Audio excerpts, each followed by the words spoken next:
today, we're refinishing a hardwood floor. As you can see, this is an old floor that's seen some pretty rough rework.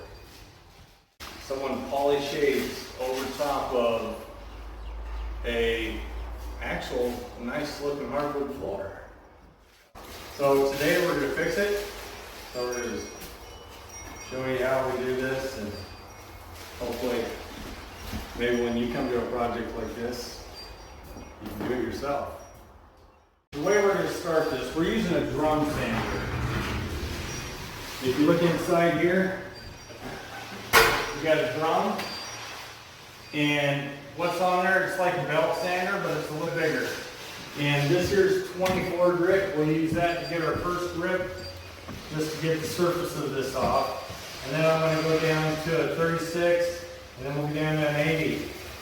And we'll go with the grain of the wood, and we'll clean up around the edges of it with an orbital sander, and then we'll change the grit on it accordingly so that when we're done here, you won't see any sand marks.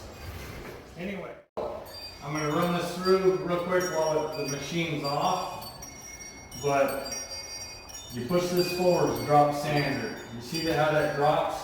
And that will drum along the floor and it'll start sanding. Okay, you do not want to stand in one place with this thing running. It will eat a hole right through the floor. You have to keep it in motion at all times. So when you drop it, you're actually starting in motion and dropping it at the same time. Do you hear that as the sandpaper bit the floor? Okay, so you want to keep it in motion. And then when you get down to the end, you want to, as it's in motion, pull this back so it lifts it up off the floor. That way you're continually keeping it in motion.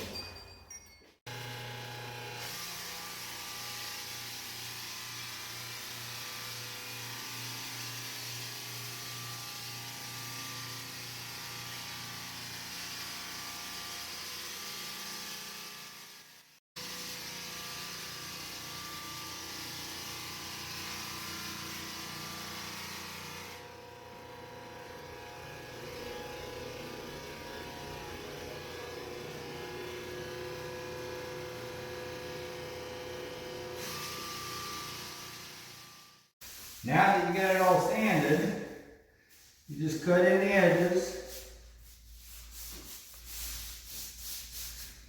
with an old paintbrush. Yes, it'll never be the same again. As you can see, we got the first strip stained along the edge there. Let me show you how to get that done fast. So one thing you want to do is you want to have the rag you're wiping with, and that's one hand, and the rag that you're using to support your weight, you got a cleaner rag in your other hand. So you'll take and you'll put your weight on that, and then hopefully you won't leave handprints all over where you're working. But just take a roller, and one that hasn't been used in paint. Just take a roller and dip it in the stain. Get it so that it ain't just dripping. But yep, you just take it and you wipe it like this. You do a strip at a time. You see how fast you can go there? Ain't no brush gonna go that fast. Look at that. Yep, just like that. Then you just take your rag,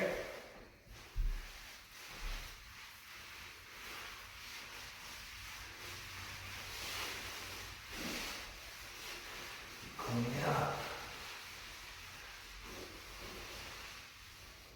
just move along.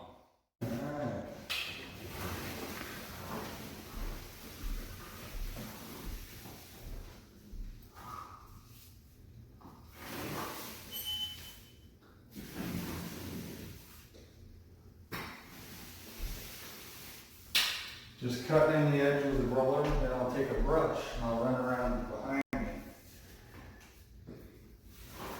and get any place that I couldn't get with my roller. This here just gets the material where it needs to be and gets it there fast.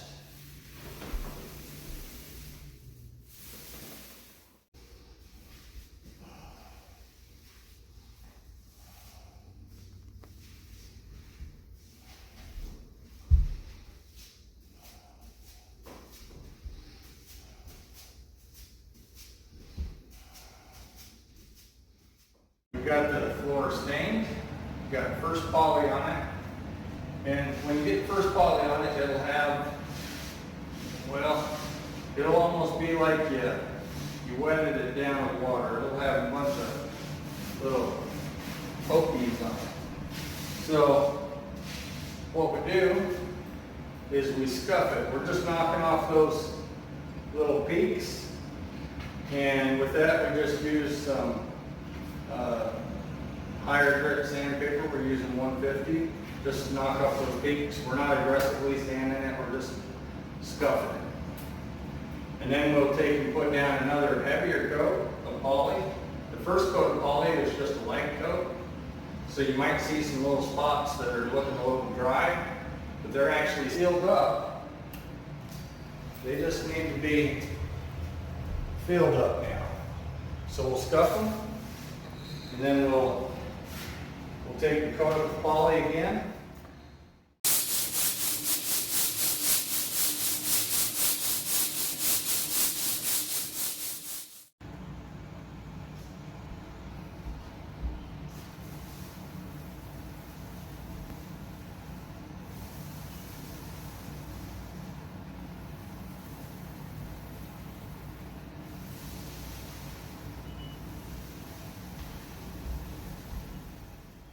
Here we are, the floor's done. We still got a little bit of touch-up to do around the base from when we did the floor, but this particular floor, it took 3 coats. Generally, you can get her done in 2, but yep, this one took 3. So, here it is, and you can do this yourself. It isn't that hard. Just follow the steps, sand the floor, prep the edges, get your staining down if you're going to stain. If you're not going to stain, go natural, and just poly it. Sand between coats, and your final coat comes up.